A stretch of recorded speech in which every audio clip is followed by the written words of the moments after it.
জীবনে এমন কিছু কিছু সময় আসে, মনে হবে এই বুঝি সব শেষ হয়ে গেল, এই বুঝি হেরে গেলাম, আর হয়তো উঠে দাঁড়াতে পারবো না। মনে হবে সব কিছু ছেড়ে দিয়ে কোথাও চলে যাই, এমনকি বাঁচার ইচ্ছেটুকুও হারিয়ে যাবে। কি করবেন তখন? যখন এরকম কিছু ঘটতে থাকবে, তখন জানবেন আপনার জন্য ভালো কিছু অপেক্ষা করছে।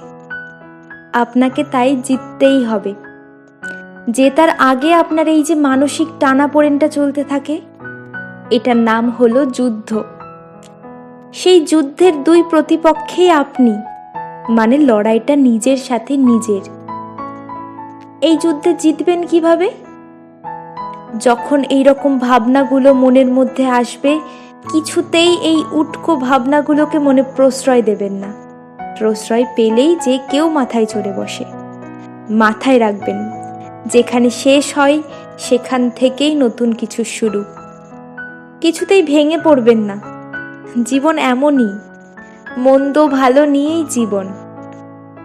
জীবনে ভালো কিছু পেতে গেলে জীবনের মন্দ সময়ের সাথে আপনাকে লড়তে হবে। আপনি লড়ছেন মানেই আপনি জিতবেন।